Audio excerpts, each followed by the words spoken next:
औज़ुबिल्लाहि मिनश्शैतानिर्रजीम बिस्मिल्लाहिर्रहमानिर्रहीम। मैं डेरा इस्माइल ख़ान के नौजवानों, बच्चों, बुज़ुर्गों और डेरेवाल के गयूर अवाम को सलाम पेश करता हूँ। हमने 19 जनवरी को हक़ निवाज़ पार्क में एक अज़ीम व शान जलसा मुनक्किद किया है, जिसमें डेरा इस्माइल ख़ान की पसमानगी के लिए एक बड़ा जलसा किया जा रहा है।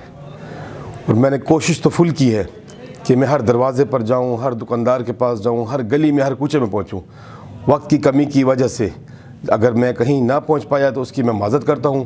और आप दोस्तों से अपील है, बिरादरी से अपील है, डेरेवाल भाइयों से अपील है, पश्तून भाइयों से अपील है कि आप जलसे में ज़रूर शिरकत करें और अपनी बात हमें सुनाएँ ताकि हम ये आवाज़ उठा सकें। और डी ख़ान को जिन लोगों ने वज़ीर आज़म सियासत बनाई हुई है, ख़ान ख़वानीन की सियासत बनाई हुई है, उसको इंशाअल्लाह हम और वक़ार ख़ान ग्रुप इसको ख़त्म करके दिखाएगा इंशाअल्लाह।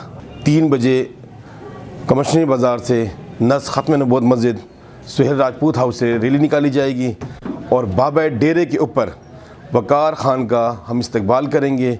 फिर उनको लेकर हम हक़ निवाज़ पार्क में 4:30 या 5 बजे हम जलसा का खिताब करेंगे इंशाअल्लाह। और हमारा मंशूर जो हमारे डी ख़ान की निकासी का मसला है, पानी का मसला है, पानी का मसला इस तरह है कि हम पानी पैसों से ख़रीदते हैं, बेरोज़गारी, और सबसे जो ज़्यादा मसला है बेरोज़गारी का।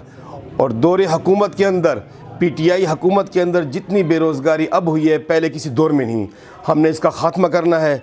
सफाई का निज़ाम ख़त्म है हमारे डी ख़ान से, हमने सफाई का निज़ाम बनाना है और इंशाअल्लाह अल्लाह पाक ने हमें कामयाब किया। यही स्टेज होगा, यही लोग होंगे, यही हमारे डेरेवाल भाई होंगे, वो देखेंगे कि हम शुक्रिया का स्टेज लाजमी लगाएंगे अपने हक़ निवाज़ पार्क में।